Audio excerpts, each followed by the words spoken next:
Mga kababayan nating seniors, kung kayo ay 60 o 65 pataas at kayo ay kasalukuyang tumatanggap ng SSS o GSIS pensyon o kaya naman ay malapit na kayong mag-retire, pakinggan ninyo ako ngayon ng mabuti dahil ang susunod na ilang minuto ay maaaring magbago ng inyong buhay. Hindi ito biro, hindi ito chismis. Noong Mayo 15, 2026, opisyal na na-announce ng gobyerno ang 7 bagong batas at regulasyon na direktang makakaapekto sa paraan ng pagbabayad ng inyong pensyon. At nakalulungkot na sabihin, marami sa ating mga seniors ang hindi pa nakakaalam.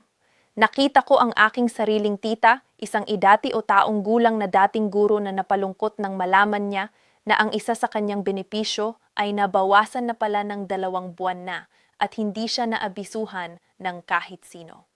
Ayaw ko na mangyari iyon sa inyo. Kaya ngayon dito tayo magkakasama para sa inyong kapakanan, para sa kapakanan ng inyong pamilya at ibibigay ko sa inyo ang bawat detalye na kailangan ninyong malaman. 7 bagong batas. Ilang libo-libong piso ang posibleng mapala o mawala sa inyo. At syempre kung paano ninyo mapoprotektahan ang bawat sentimo na inyong pinaghirapan sa loob ng maraming taon, huwag kayong aalis sa upuan ninyo. Sisimulan natin sa pinakamabuting balita. Ang unang bagong batas ay tinatawag na ang Mandatory Pension Indexation Adjustment. Sa simpleng salita, nangangahulugan ito na ang inyong monthly pension ay automatikong mag-a-adjust batay sa inflation rate ng bansa tuwing Enero at Hulyo ng bawat taon. Dati ang mga SSS pensioners ay naghihintay ng maraming taon bago magkaroon ng dagdag. Ngayon, kung ang inflation ay tumaas ng halimbawa 34 noong nakaraang 6 na buwan, ang inyong pensyon ay tataas din ng halos katumbas na halaga. Para sa isang senior na tumatanggap ng 6,500 kada buwan, maaaring maging PH 695 na ito sa ilalim ng bagong sistema. Hindi malaki, pero sa loob ng isang taon iyon ay mahigit 2,000 na dagdag. Huwag niyo itong ipagwalang bahala. Ang importante, kailangan ninyong tiyaking updated ang inyong personal na impormasyon sa SSS o GSIS, ang inyong address, telepono at bank account. Dahil kung mali ang inyong records, posibleng ma-delays ang adjustment payment ninyo. Ang pangalawang batas ay nagbibigay ng masayang balita sa mga senior na may asawa o anak na may kapansanan. Sa ilalim ng bagong Expanded Dependents Pension Benefit, ang dependent allowance para sa bawat qualified na dependent ay tumaas mula 500 hanggang 1,000 bawat buwan. At ngayon ay maaari nang i-claim ang allowance para sa hanggang 3 dependents. Ibig sabihin, kung mayroon kayong asawa at 2 anak na may kapansanan na umaasa sa inyo, maaari kayong makatanggap ng dagdag na 3,000 bawat buwan o 36,000 sa isang taon. Pero narito ang mahalagang babala, kailangan ninyong mag-file ng bagong application sa inyong pinakamalapit na SSS o GSIS branch bago mag-Agosto 31, 2026. Hindi ito automatiko. Kung hindi kayo mag-apply sa deadline na yon, mawawala sa inyo ang retroactive payments na maaaring mapunta sa inyong bulsa. At ngayon, oras na para pag-usapan ng isang bagay na maraming seniors ang ayaw marinig. Pero kailangan ninyong malaman, ang 3 batas ay nagpapatupad ng mas mahigpit na clawback provisions. Ang ibig sabihin ng COBA ay ang pagbabawi ng gobyerno ng pension payments na naibigay na sa inyo. Kung matuklasan nila na kayo ay may kita o asset na hindi ninyo na-declare sa ilalim ng bagong batas, ang SSS at GSIS ay magkakaroon ng autoridad na mag-cross-check ng datos sa Bureau of Internal Revenue at sa Land Registration Authority. Kaya kung halimbawa, kayo ay tumatanggap ng renta mula sa isang pag-aari at hindi ninyo ito na-i-declare at kasabay nito ay tumatanggap kayo ng pension, posibleng mag-reduce o mag-suspend ang inyong benepisyo. Ang parusa, maaaring kailanganin ninyong ibalik ang hanggang buon tinabuan ng pension payments. Para hindi ito mangyari sa inyo, pumunta sa inyong accountant o sa pinakamalapit na SSS office at i-update ang inyong income disclosure form bago mag-Syembre 2026. Ang ika-4 na batas ay tungkol sa isang desisyong marami sa ating mga seniors ang kailangang gawin ng maingat, ang pagitan ng lump sum at monthly pension. Dati kapag nag-retire ka, mayroon kang 9 na buwan para magdesisyon kung kukuha ka ng lump o mananatili sa monthly pension. Sa ilalim ng bagong regulasyon, ang deadline na iyon ay nabawasan na sa 5 buwan lamang.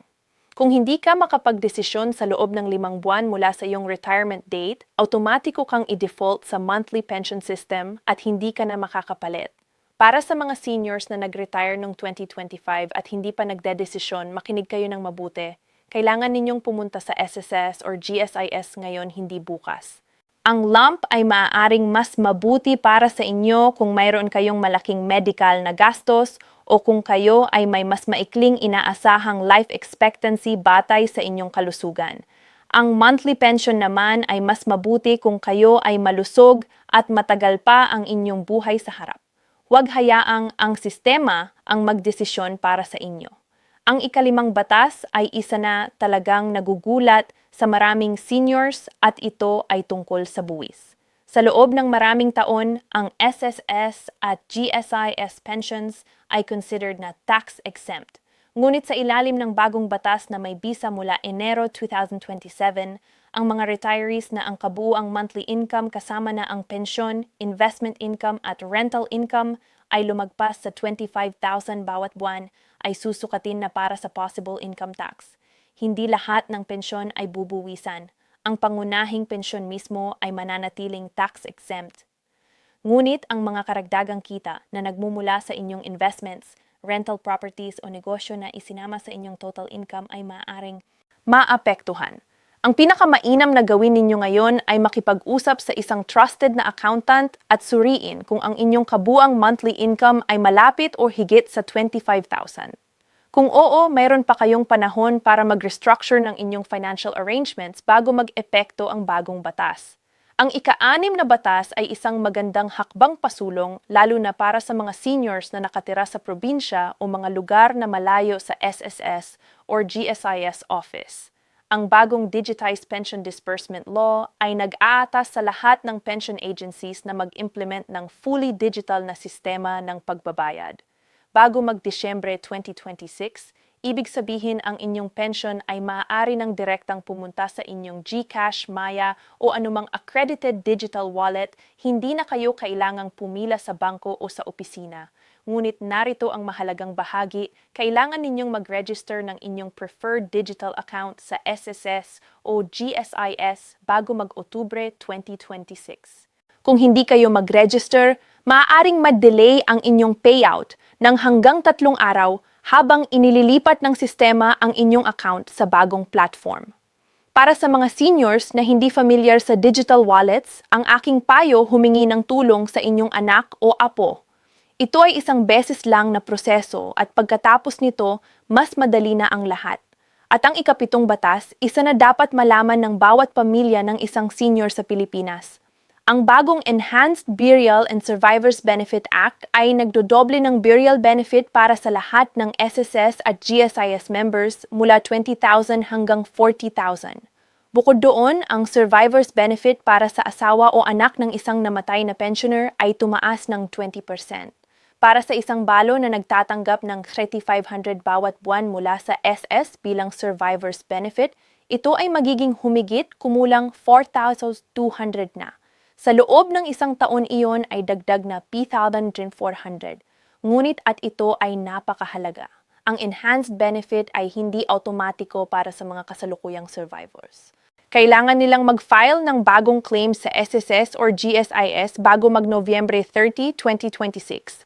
Kung namatay ang inyong asawa na SSS or GSIS member noong 2022, 2023, 2024 o 2025, maaari kayong maging eligible para sa retroactive adjustment. Huwag kayong mahiyang magtanong sa opisina. Ang pera na yon ay para sa inyo. Ngayon, bago tayo magtapos, nais ko kayong bigyan ng ilang praktikal na payo. Una, bisitahin ang inyong pinakamalapit na SSS o GSIS branch sa loob ng susunod na 3 linggo. Magdala ng valid ID ng inyong pension book o e-card at ng isang simpleng listahan ng lahat ng inyong kasalukuyang benepisyo. Hilingin sa ahente na suriin kung na-update na ang inyong records at kung kumpleto na ang inyong file para sa lahat ng 7 bagong batas.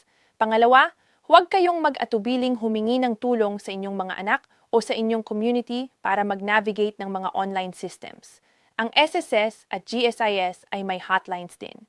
Ang SSS ay maaaring ma-reach sa 1455 at ang GSIS ay sa 84747 at mayroon silang mga ahente na nagsasalita ng Filipino na handang tumulong sa inyo. At pangatlo, kung meron kayong kapamilya o kaibigan na senior din at hindi pa nakakaalam ng mga bagong batas na ito, ibahagi ninyo ang video na ito sa kanila ngayon. Ang isang tawag o isang share ay maaaring magsalba ng libu-libong piso para sa isang taong mahal ninyo. Mga kababayan, kayo ay nagtrabaho ng buong buhay para sa inyong pamilya. Binayaran ninyo ang inyong kontribusyon sa SSS o GSIS ng tapat at walang pagod. Ang mga benepisyong ito ay hindi regalo. Ito ay inyong pinaghirapan. Kaya huwag hayaang malagpas ang mga deadline na ito nang hindi kayo kumikilos. Ang Mayo 15, 2026 na announcement na ito ay simula ng isang bagong kabanata para sa inyong retirement at gusto naming makasiguro na ang kabanata na iyon ay puno ng seguridad, dignidad at kapayapaan ng isip para sa inyo at sa inyong pamilya. Mag-ingat kayo lagi at kung mayroon kayong katanungan, ilagay ninyo sa comment section sa ibaba. Susubukan naming sagutin ang bawat isa. Hanggang sa muli, mahal ko kayo mga kababayan. Salamat!